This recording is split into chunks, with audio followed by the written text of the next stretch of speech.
Podkāsts Rīgas 825 gadu jubileja.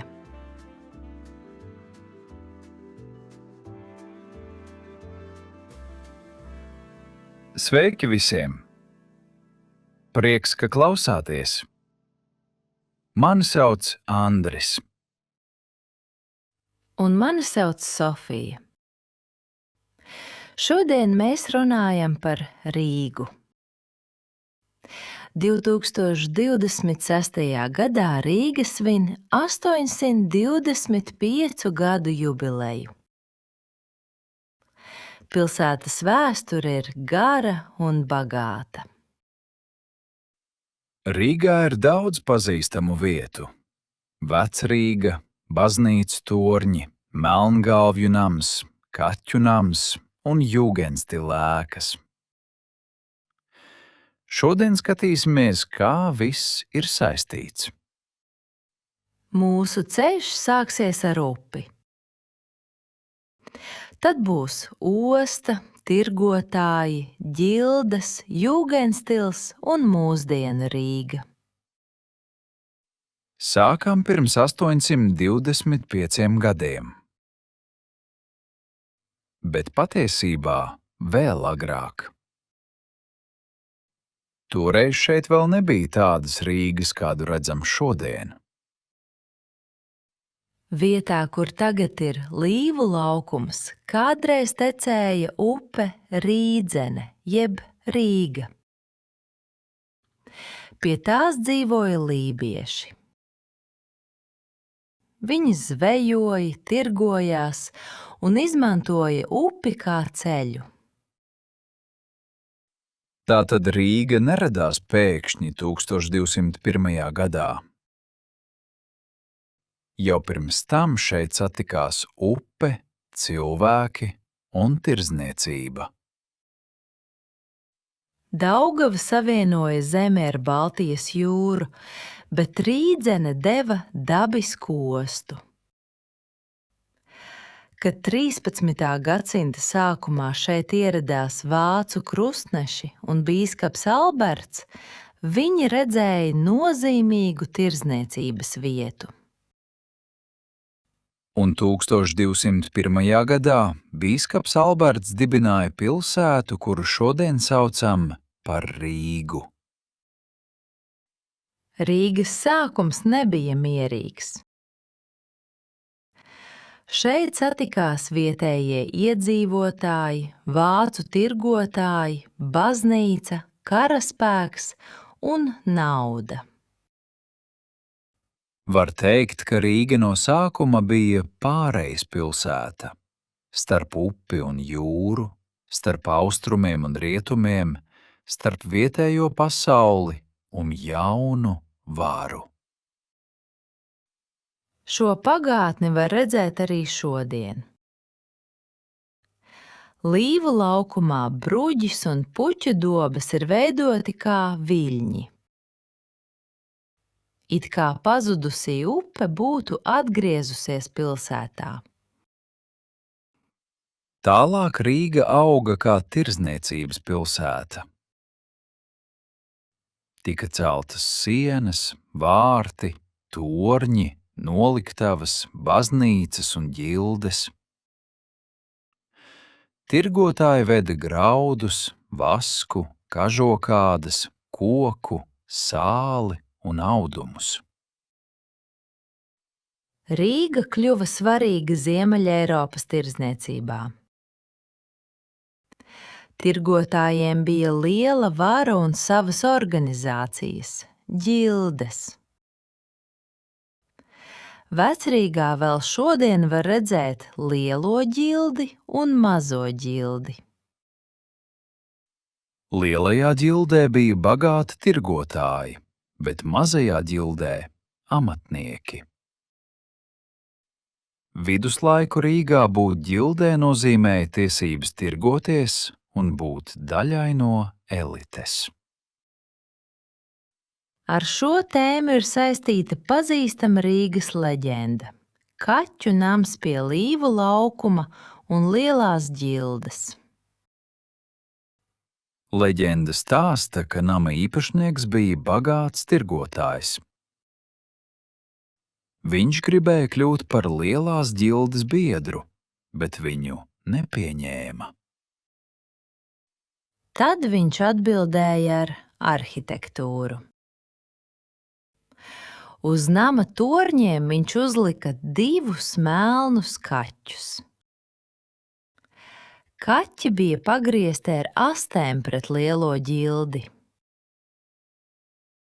Visi pilsētā saprata šo žestu. Vēlāk konflikts beidzās. Kaķus pagrieza citā virzienā, bet nams palika. Šodien tas ir viens no Rīgas simboliem un atgādina par pilsētas raksturu. Ja runājam par tirgotājiem, jāatceras arī Melngalvju nams Rāclaukumā.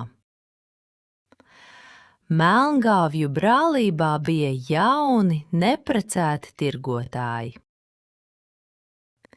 Viņi ceļoja un slēdza darījumus ar tālām zemēm. Viņu darbs bija interesants, bet bīstams. Jūra varēja nest peļņu vai zaudējumus.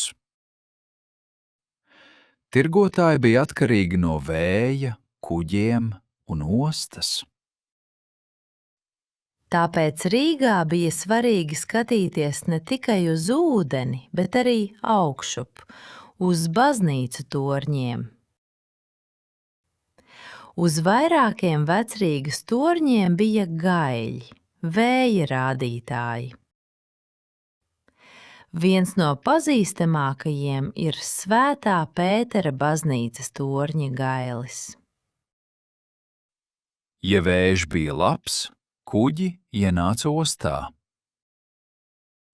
Ja vējš nebija labs, bija jāgaida.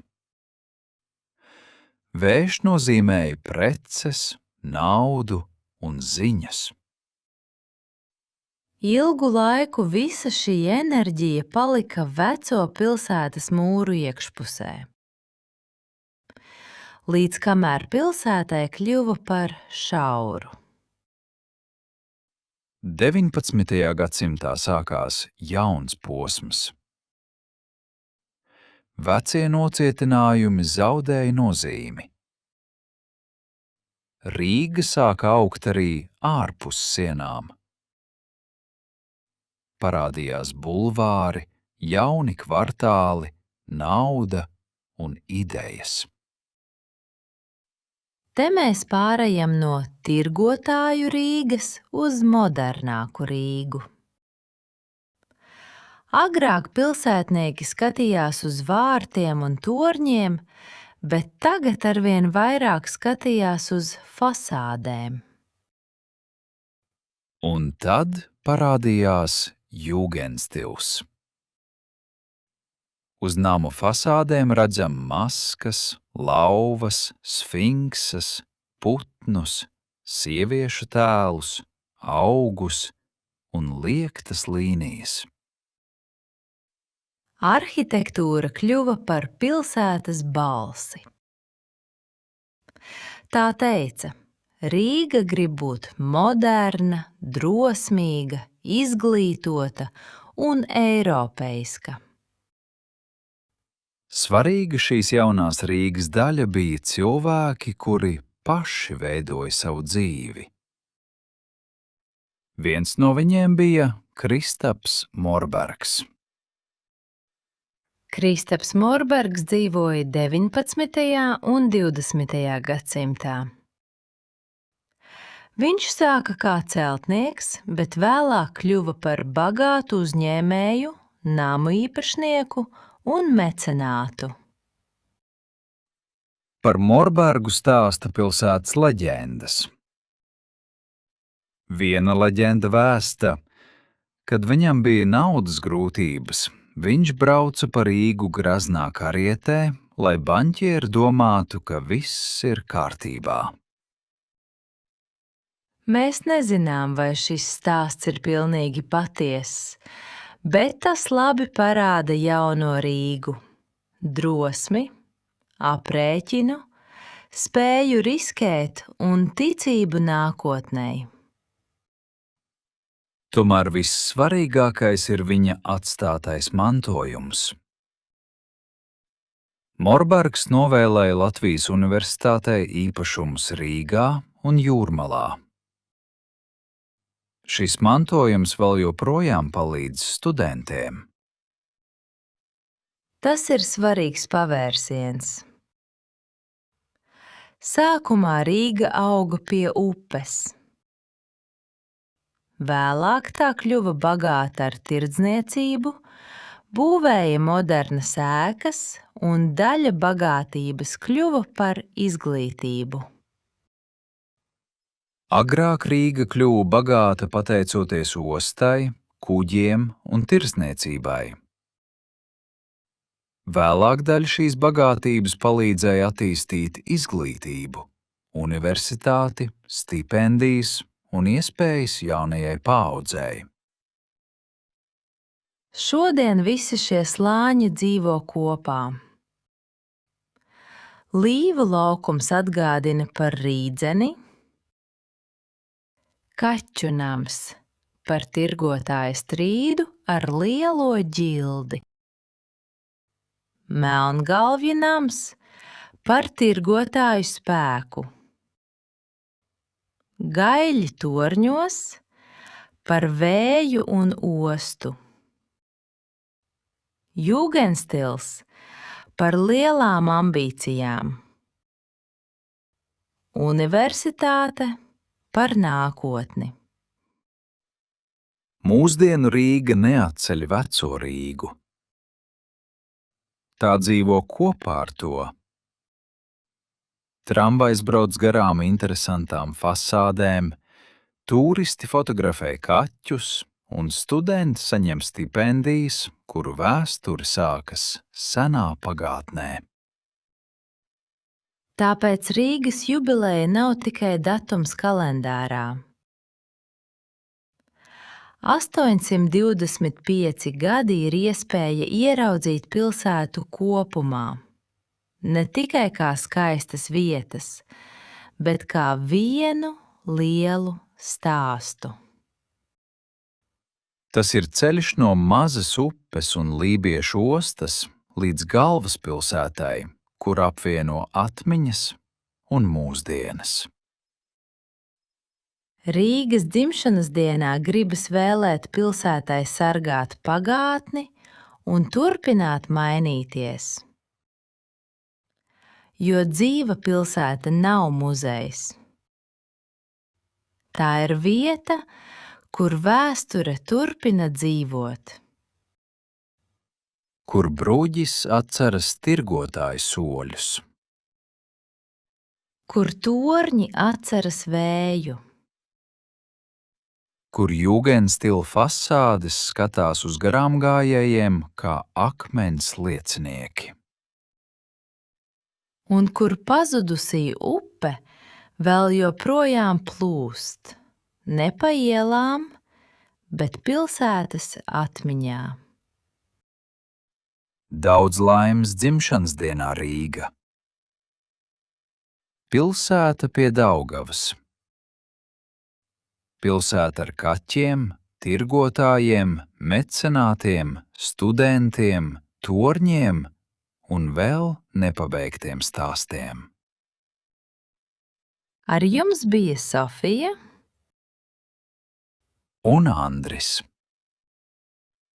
Nākamreiz, kad būsiet Rīgā, paskatieties uz tās ielām, namiem un torņiem mazliet citām acīm. Uz tikšanos nākamajā epizodē.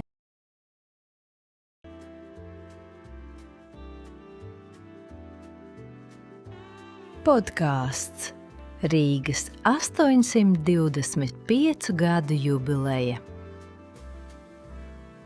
Sveiki visiem! Prieks, ka klausāties! Mani sauc Andris. Un mani sauc Sofija.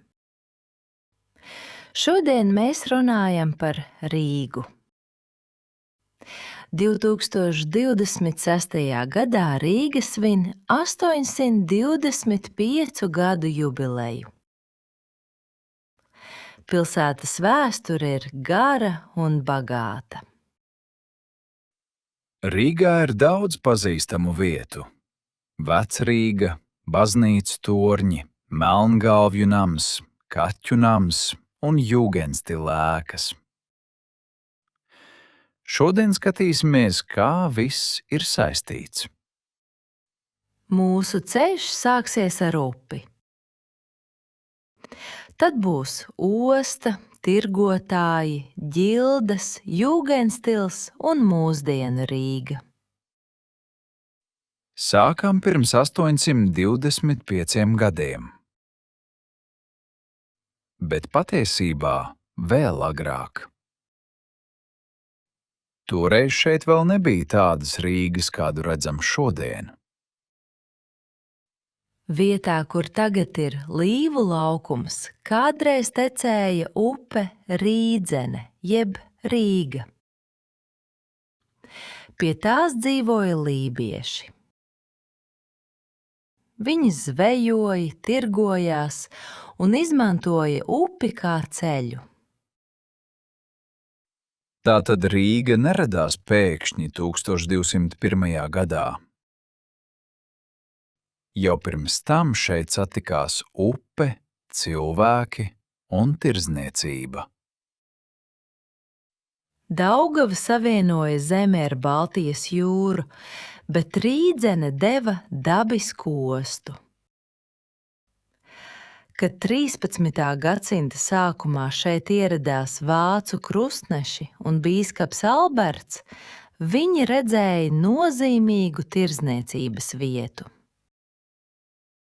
Un 1201. gadā bīskaps Alberts dibināja pilsētu, kuru šodien saucam par Rīgu. Rīgas sākums nebija mierīgs. Šeit satikās vietējie iedzīvotāji, vācu tirgotāji, baznīca, karaspēks un nauda. Var teikt, ka Rīga no sākuma bija pārejas pilsēta. Starp upi un jūru, starp austrumiem un rietumiem, starp vietējo pasauli un jaunu varu. Šo pagātni var redzēt arī šodien. Līvu laukumā bruģis un puķu dobas ir veidoti kā viļņi. It kā pazudusī upe būtu atgriezusies pilsētā. Tālāk Rīga auga kā tirdzniecības pilsēta. Tika celtas sienas, vārti, torņi, noliktavas, baznīcas un ģildes. Tirgotāji veda graudus, vasku, kažokādas, koku, sāli un audumus. Rīga kļuva svarīga Ziemeļeiropas tirdzniecībā. Tirgotājiem bija liela vara un savas organizācijas – ģildes. Vecrīgā vēl šodien var redzēt lielo ģildi un mazo ģildi. Lielajā ģildē bija bagāti tirgotāji, bet mazajā ģildē – amatnieki. Viduslaiku Rīgā būt ģildē nozīmēja tiesības tirgoties un būt daļai no elites. Ar šo tēmu ir saistīta pazīstama Rīgas leģenda – Kaķu nams pie Līvu laukuma un lielās ģildes. Leģenda stāsta, ka nama īpašnieks bija bagāts tirgotājs. Viņš gribēja kļūt par lielās ģildes biedru, bet viņu nepieņēma. Tad viņš atbildēja ar arhitektūru. Uz nama torņiem viņš uzlika 2 melnus kaķus. Kaķi bija pagriezti ar astēm pret lielo ģildi. Visi pilsētā saprata šo žestu. Vēlāk konflikts beidzās. Kaķus pagrieza citā virzienā, bet nams palika. Šodien tas ir viens no Rīgas simboliem un atgādina par pilsētas raksturu.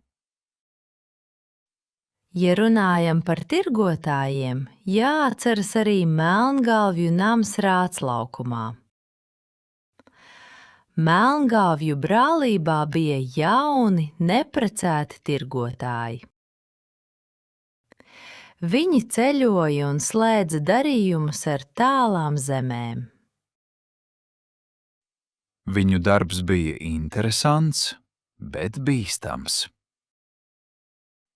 Jūra varēja nest peļņu vai zaudējumus. Tirgotāji bija atkarīgi no vēja, kuģiem un ostas. Tāpēc Rīgā bija svarīgi skatīties ne tikai uz ūdeni, bet arī augšup, uz baznīcu torņiem. Uz vairākiem Vecrīgas torņiem bija gaļi, vēja rādītāji. Viens no pazīstamākajiem ir Svētā Pētera baznīcas torņa gailis. Ja vējš bija labs, kuģi ienāca ostā. Ja vējš nebija labs, bija jāgaida. Vējš nozīmēja preces, naudu un ziņas. Ilgu laiku visa šī enerģija palika veco pilsētas mūru iekšpusē, līdz kamēr pilsētai kļuva par šauru. 19. gadsimtā sākās jauns posms. Vecie nocietinājumi zaudēja nozīmi. Rīga sāka augt arī ārpus sienām. Parādījās bulvāri, jauni kvartāli, nauda un idejas. Te mēs pārejam no tirgotāju Rīgas uz modernāku Rīgu. Agrāk pilsētnieki skatījās uz vārtiem un torņiem, bet tagad arvien vairāk skatījās uz fasādēm. Un tad parādījās jūgendstils. Uz namu fasādēm redzam maskas, lauvas, sfinksas, putnus, sieviešu tēlus, augus un liektas līnijas. Arhitektūra kļuva par pilsētas balsi. Tā teica, Rīga grib būt moderna, drosmīga, izglītota un eiropeiska. Svarīga šīs jaunās Rīgas daļa bija cilvēki, kuri paši veidoja savu dzīvi. Viens no viņiem bija Kristaps Morbergs. Kristaps Morbergs dzīvoja 19. un 20. gadsimtā. Viņš sāka kā celtnieks, bet vēlāk kļuva par bagātu uzņēmēju, namu īpašnieku un mecenātu. Par Morbergu stāsta pilsētas leģendas. Viena leģenda vēsta, kad viņam bija naudas grūtības, viņš brauca pa Rīgu graznā karietē, lai baņķieri domātu, ka viss ir kārtībā. Mēs nezinām, vai šis stāsts ir pilnīgi patiess, bet tas labi parāda jauno Rīgu. Drosmi, aprēķinu, spēju riskēt un ticību nākotnei. Tomēr vissvarīgākais ir viņa atstātais mantojums. Morbergs novēlēja Latvijas Universitātei īpašumus Rīgā un Jūrmalā. Šis mantojums vēl joprojām palīdz studentiem. Tas ir svarīgs pavērsiens. Sākumā Rīga auga pie upes. Vēlāk tā kļuva bagāta ar tirdzniecību, būvēja modernas ēkas un daļa bagātības kļuva par izglītību. Agrāk Rīga kļuva bagāta pateicoties ostai, kuģiem un tirdzniecībai. Vēlāk daļa šīs bagātības palīdzēja attīstīt izglītību, universitāti, stipendijas un iespējas jaunajai paaudzei. Šodien visi šie slāņi dzīvo kopā. Līvu laukums atgādina par Rīdzeni, Kaķu nams par tirgotāja strīdu ar lielo ģildi, Melngalvja nams par tirgotāju spēku, Gaļļi torņos par vēju un ostu, Jūgenstils par lielām ambīcijām, Universitāte par nākotni. Mūsdienu Rīga neatceļ veco Rīgu. Tā dzīvo kopā ar to. Tramvajs brauc garām interesantām fasādēm, tūristi fotografē kaķus un studenti saņem stipendijas, kuru vēsture sākas senā pagātnē. Tāpēc Rīgas jubileja nav tikai datums kalendārā. 825 gadi ir iespēja ieraudzīt pilsētu kopumā, ne tikai kā skaistas vietas, bet kā vienu lielu stāstu. Tas ir ceļš no mazas upes un lībiešu ostas līdz galvaspilsētai, kur apvieno atmiņas un mūsdienas. Rīgas dzimšanas dienā gribas vēlēt pilsētai sargāt pagātni un turpināt mainīties. Jo dzīva pilsēta nav muzejs. Tā ir vieta, kur vēsture turpina dzīvot. Kur bruģis atceras tirgotāju soļus. Kur torņi atceras vēju. Kur jūgenstila fasādes skatās uz garāmgājējiem kā akmens liecinieki. Un kur pazudusī upe vēl joprojām plūst, ne pa ielām, bet pilsētas atmiņā. Daudz laimes dzimšanas dienā Rīga. Pilsēta pie Daugavas. Pilsēta ar kaķiem, tirgotājiem, mecenātiem, studentiem, torņiem un vēl nepabeigtiem stāstiem. Ar jums bija Sofija un Andris. Nākamreiz, kad būsiet Rīgā, paskatieties uz tās ielām, namiem un torņiem mazliet citām acīm. Uz tikšanos nākamajā epizodē!